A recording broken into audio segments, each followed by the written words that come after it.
Dulu kita benci pakai pengawal, begitu jadi menteri ada pengawal. Paten juga barang ini ya kira-kira.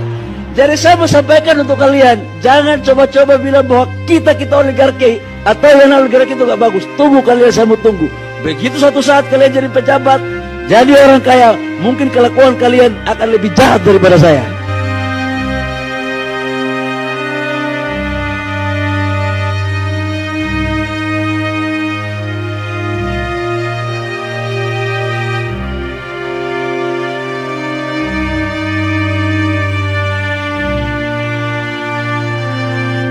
Nah, ini ada apa lagi ya di sini ya? Padahal kita lagi fokus ya mulai tentang hak angket, gugatan di MK, dan bahkan pada waktu lalu Ganjar dilaporkan ke KPK. Tiba-tiba yang trending Bahlil Lahadalia. Bahkan juga ada tagar pecat Bahlil trending, pengamat pertambangan sebut kasusnya bisa mirip SJL. Nah, ini ada apa lagi ya di sini? Kalau kita ketahui kan di sini Bahlil Lahadalia kan ya setidaknya sangat dekat sekali lah dengan Presiden Joko Widodo ya. Ini ada apa lagi di sini ya? Di sini dikomentari oleh Doang Warto kalau kasusnya mirip Syahrul Yassin Limpo yang sudah diproses hukum, tentu Bahlil harus diproses hukum juga biar merasakan meringkuk ya. Ini kasus apa sih? Saya jadi penasaran ya. Nah, di sini ada berita dari Sindo News yaitu DPR desak bentuk pansus selidiki dugaan upeti Bahlil Lahadalia. Wow, apa ya di sini? Komisi 7 DPR didesak segera membentuk panitia khusus pansus untuk menelusuri dugaan penyalahgunaan wewenang dalam pencabutan dan mengaktifkan kembali izin usaha pertambangan IUP serta hak guna usaha HGU oleh Menteri Investasi atau Kepala Badan Koordinasi Penanaman Modal BKPM Bahlil Lahadalia. Sebab sebelumnya Komisi 7 DPR berjanji bakal segera membentuk pansus tersebut. Ketua Indonesia Police Watch Sugeng Teguh Santoso mengatakan patut dicurigai ada kesepakatan politik di balik diamnya DPR jika Komisi 7 DPR tak merealisasikan wacana pembentukan pansus tersebut. Kalau pansus layu sebelum berkembang artinya itu putusan politik yang berlatar belakang kepentingan tertentu. Bisa saja sudah ada deal-dealan yang disepakati. Ini apa ya di sini ya? Diketahui Wakil Ketua KPK Alexander membeberkan bahwa KPK mulai menelaah informasi mengenai dugaan korupsi Bahlil di sektor perizinan tambang nikel. Dikatakannya saat ini laporan tersebut sedang dipelajari Direktorat Pelayanan Pelaporan dan Pengaduan Masyarakat Dumas KPK. Sementara kami perintahkan ke Dumas supaya melakukan telaah untuk klarifikasi, kata Alex ya. KPK belum berencana memanggil Bahlil untuk meminta klarifikasi. Padahal juga sudah trending ya di sini, tetapi kok tidak dipanggil ya? Seharusnya dipanggil, dimintai klarifikasi biar tidak menjadi bola liar lah di sini.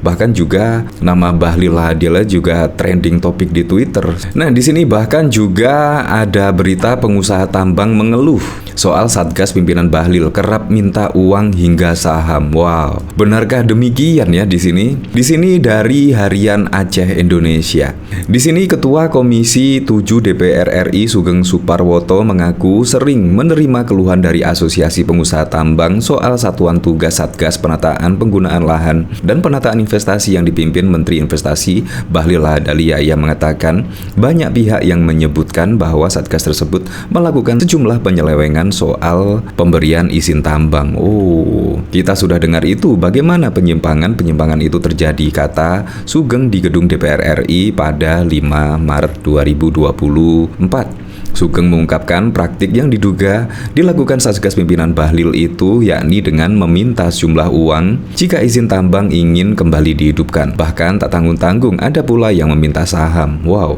ada yang meminta kalau memang mau menghidupkan izin tambang kembali maka harus bayar sekian. Bahkan ada yang minta saham, katanya tutur Sugeng. Nah, jadi memang di sini masih dugaan ya, dugaan keterlibatan Bahlil Lahadalia ya tentang permainan jual beli izin tambang dan lain sebagainya. Jadi di sini memang dugaan dan menurut saya juga seharusnya segera dimintai klarifikasi lah oleh pihak yang berwenang sehingga tidak menjadi bola liar, tidak menjadi isu-isu yang panas, apalagi juga saat ini ya masih perhitungan suara di KPU dan lain sebagainya. Seharusnya juga harus diambil tindakan supaya masalah ini terang benderang lah. Nah, dari sini saya jadi inget ya apa yang dikatakan Bahlil pada waktu lalu. Nah, di sini apakah masih relevan ya dengan kejadian saat ini? Ya, Anda bisa menyimpulkan sendiri. Di sini bahkan dikomentari oleh Never. Pernyataan Bahlil yang menurut gua benar-benar bahlul. Pantesan hancur ini tatanan negara. Pejabatnya memiliki pola pikir dan prinsip seperti Bahlil seperti ini. Ya memang sangat lucu sekali sih. Waktu miskin, lihat mobil bagus kita marah, melempar aja ke mobil. Apalagi kalau pakai mobil pengawalan, paling benci saya. Begitu punya duit, bisa beli mobil bagus, enak juga barang ini. Dulu kita mau makan bakso aja boleh, sekarang makan bintang 5 boleh, enak juga barang ini. Dulu kita benci pakai pengawal, begitu jadi menteri ada pengawal, paten juga barang ini ya kira-kira. Jadi saya mau sampaikan untuk kalian, jangan coba-coba bilang bahwa kita oligarki atau yang oligarki itu gak bagus. Tunggu kalian, saya mau tunggu. Begitu suatu saat kalian jadi pejabat, jadi orang kaya, mungkin kelakuan kalian akan lebih jahat daripada saya. Wow, lebih jahat daripada saya. Ini secara tidak langsung mengaku sendiri ya di sini. Nah, dari sini saya juga penasaran ya, kira-kira komentar-komentarnya seperti apa ya ketika ada tagar pecat Bahlil trending di sini. Di sini dikomentari oleh Patrick. Justru lebih parah di Back of Lura Wakanda. Oh, beda kata yang diuntungkan. Mereka orang-orang yang kebal hukum. Karma Bahlil anak emas Jokowi gak bakal kesentuh hukum. Jangankan sekelas KPK, ketua partai aja ciut nyalinya menghadapi Bahlil. Ini orang sakti kecuali ya seperti itu.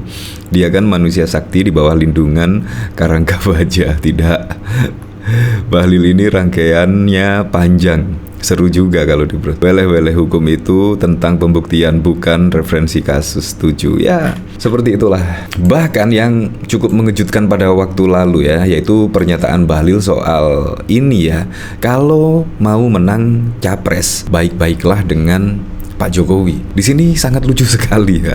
Di sini Menteri Investasi Kepala Badan Koordinasi Penanaman Modal BKPM Bahlil Lahadalia mengatakan Presiden Joko Widodo memiliki peran penting dalam memenangkan calon presiden capres, sehingga ia menghimbau capres untuk tidak menjadi antitesa dari Presiden Joko Widodo. Ya, kemungkinan memang ada benarnya ya yang dikatakan Bahlil, apalagi juga kalau kita lihat pada waktu lalu, yaitu tingkat kepuasan terhadap kinerja dari Presiden Joko Widodo itu mencapai di angka 80% lebih.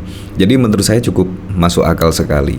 Tetapi kan ya tidak bolehlah seperti itu. Masa sih harus baik-baik? Apalagi kalau kita ketahui ya kondisi perpolitikan saat ini, Anda tahu sendirilah, mulai dari putusan MK lah.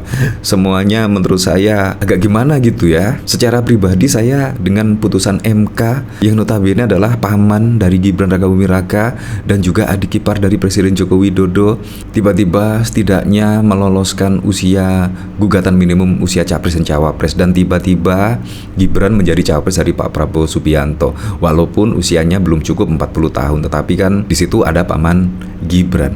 Menurut saya di situ sudah agak aneh sekali, apalagi juga di negara Indonesia di sini. Hal-hal seperti itu juga sudah terlihat sangat jelas sekali ya unsur KKN-nya. Jadi kita kembalikan lagi ke masyarakat lah. Di sini jadi hati-hati ini capres-capres kalau mau jauh-jauh dengan Pak Jokowi.